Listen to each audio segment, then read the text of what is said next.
ಎಲ್ಲರಿಗೂ ನಮಸ್ಕಾರ. ಸವಿರುಚಿ ರೆಸಿಪಿಗೆ ಸ್ವಾಗತ. ನಾನಿವತ್ತು ತೋರಿಸ್ತಾ ಇರತಕ್ಕಂಥ ರೆಸಿಪಿ ನೋಡ್ತಾ ಇದ್ರೇ ಬಾಯಿನಲ್ಲಿ ನೀರು ಬರುತ್ತೆ. ಅಷ್ಟು ಸೂಪರ್ ಆಗಿರ್ತಕ್ಕಂಥ ಪನ್ನೀರ್ ಪಲಾವ್ ಮಾಡೋದನ್ನು ತೋರಿಸ್ತಾ ಇದ್ದೀನಿ. ತುಂಬ ಸುಲಭವಾಗಿ ಮನೆಯಲ್ಲೇ ರೆಸ್ಟೋರೆಂಟ್ ಸ್ಟೈಲ್ನಲ್ಲಿ ಮಾಡ್ಕೋಬೋದು. ತುಂಬ ರುಚಿಯಾಗಿರುತ್ತೆ. ಮನೆಯಲ್ಲಿ ಮಕ್ಕಳಿದ್ರಂತೂ ಅರ್ಧ ಅವರೇ ಖಾಲಿ ಮಾಡಿಬಿಡ್ತಾರೆ. ಅಷ್ಟು ರುಚಿಯಾಗಿರ್ತಕ್ಕಂಥ ಪನ್ನೀರ್ ವೆಜಿಟೇಬಲ್ ಪಲಾವ್ನ ಯಾವ ರೀತಿ ಮಾಡೋದು ನೋಡೋಣ ಬನ್ನಿ. ನಾನಿಲ್ಲಿ ಒಂದು ಬೌಲ್ನ ತೊಗೊಂಡು ಇದಕ್ಕೆ 3 ಕಪ್ಪಿನಷ್ಟು ಬಾಸುಮತಿ ರೈಸನ್ನು ಸೇರಿಸ್ಕೊಳ್ತಾ ಇದ್ದೀನಿ. ಬಾಸುಮತಿ ರೈಸನ್ನು ಸೇರಿಸ್ಕೊಂಡಾದ್ಮೇಲೆ ಇದನ್ನು ಚೆನ್ನಾಗಿ ನಾವು ಒಂದು 3ರಿಂದ 4 ಬಾರಿ ಅದರಲ್ಲಿರ್ತಕ್ಕಂಥ ಪೌಡ್ರೆಲ್ಲ ಹೋಗಬೇಕು ಆ ರೀತಿಯಲ್ಲಿ ತೊಳಿಬೇಕಾಗತ್ತೆ. ಅದಾದಮೇಲೆ ಒಂದು ಅರ್ಧ ಗಂಟೆಗಳ ಕಾಲ ಇದನ್ನು ನೆನೆಸಿಡೋಣ. ನಾನಿಲ್ಲಿ ಮಸಾಲನ ರುಬ್ಕೊಳ್ಳೋಕ್ಕೆ ಒಂದು ಫ್ರೈ ಪ್ಯಾನ್ನ ತೊಗೊಂಡು ಇದಕ್ಕೆ 1 ಟೀ ಸ್ಪೂನಷ್ಟು ಎಣ್ಣೆನ ಸೇರಿಸ್ಕೊಳ್ತಾ ಇದ್ದೀನಿ. ಇದಕ್ಕೇ ಅರ್ಧ ಟೀ ಸ್ಪೂನಷ್ಟು ಜೀರಿಗೆ, 1 ಗೆಡ್ಡೆ ಬೆಳ್ಳುಳ್ಳಿನ ಬಿಡಿಸಿ ಸೇರಿಸ್ಕೊಳ್ತಾ ಇದ್ದೀನಿ. ಹಾಗೆ 1 ಇಂಚಿನಷ್ಟು ಶುಂಠಿನ ಸೇರಿಸ್ಕೊಳ್ತಾ ಇದ್ದೀನಿ.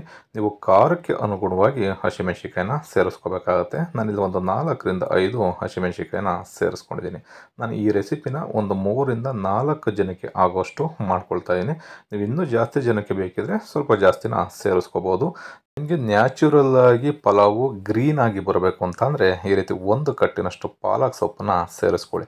ಕೆಲವರು ಪುದೀನ ಸೊಪ್ಪನ್ನು ಸೇರಿಸ್ಕೊಳ್ತಾರೆ. ಪುದೀನ ಸೊಪ್ಪನ್ನು ಸೇರಿಸ್ಕೊಳ್ಳೋದ್ರಿಂದ ಅದರ ಫ್ಲೇವರು ಕೂಡ ಜಾಸ್ತಿ ಇರುತ್ತೆ. ಜೊತೆಗೆ ಪಲಾವ್ ಸ್ವಲ್ಪ ಕಪ್ಪು ಬಂದುಬಿಡುತ್ತೆ. ಹಾಗಾಗಿ ನಾನು ಪಾಲಕ್ ಸೊಪ್ಪನ್ನು ಸೇರಿಸ್ಕೊಂಡು ಇದನ್ನಷ್ಟೇ ಒಂದು 2ರಿಂದ 3 ನಿಮಿಷಗಳ ಕಾಲ ಚೆನ್ನಾಗಿ ಫ್ರೈ ಮಾಡ್ಕೊಂಡಿದ್ದೀನಿ.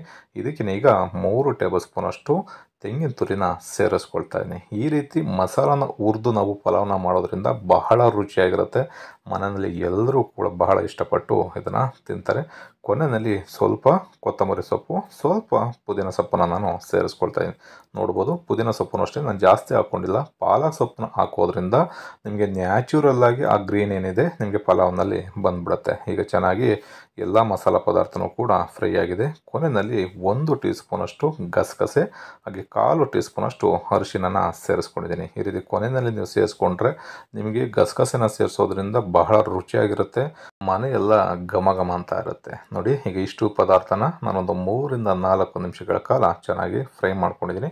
ಇದನ್ನು ಒಂದು 10 ನಿಮಿಷ ತಣ್ಣಗಾಗಲಿಕ್ಕೆ ಬಿಟ್ಬಿಡಬೇಕು. ಅದಾದಮೇಲೆ ಮಿಕ್ಸಿ ಜಾರ್ಗೆ ಸೇರಿಸ್ಕೊಂಡು ನಾವು ರುಬ್ಕೋಬೇಕಾಗತ್ತೆ. ಈಗ ಮಿಕ್ಸಿ ಜಾರ್ಗೆ ಸೇರಿಸ್ಕೊಂಡು ಸ್ವಲ್ಪ ನೀರನ್ನು ಬೆರೆಸಿ ರುಬ್ಕೊಳ್ತಾ ಇದ್ದೀನಿ.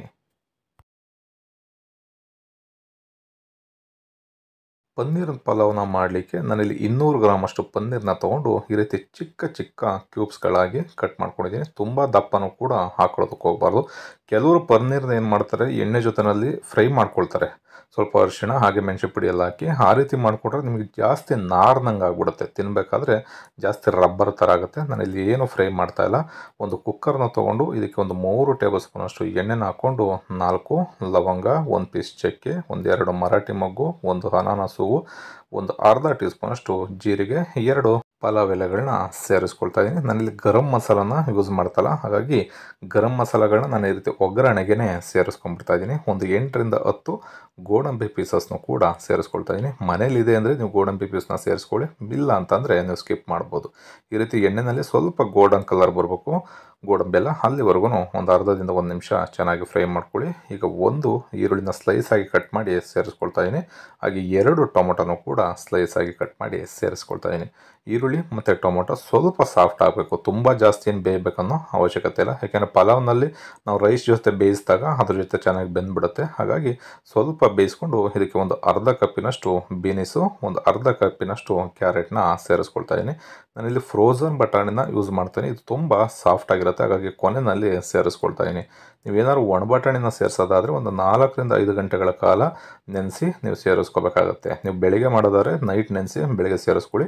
ಹಸಿ ಬಟಾಣಿ ಏನಾರು ಇತ್ತು ಅಂದರೆ ನೀವು ಈ ತರಕಾರಿ ಜೊತೆಯಲ್ಲೇ ಸೇರಿಸ್ಕೊಂಡು ಚೆನ್ನಾಗಿ ಈ ತರಕಾರಿನೂ ಅಷ್ಟೇ ಒಂದು 2ರಿಂದ 3 ನಿಮಿಷಗಳ ಕಾಲ ಚೆನ್ನಾಗಿ ಫ್ರೈ ಮಾಡ್ಕೋಬೇಕು. ಈಗ ಇದಕ್ಕೇ ರುಬ್ಬಿಟ್ಕೊಂಡಿರ್ತಕ್ಕಂಥ ಗ್ರೀನ್ ಮಸಾಲಾನ ಸೇರಿಸ್ಕೊಳ್ಳೋಣ. ಒಂದು 2 ಟೇಬಲ್ ಸ್ಪೂನಷ್ಟು ನೀರನ್ನು ಕೂಡ ಸೇರಿಸ್ಕೊಳ್ತಾ ಇದ್ದೀನಿ. ಈ ರೀತಿ ಸೇರಿಸ್ಕೊಂಡು ಒಗ್ಗರಣೆ ಜೊತೆಯಲ್ಲೇ ಚೆನ್ನಾಗಿ ಈ ಮಸಾಲ ಬೇಯಬೇಕು.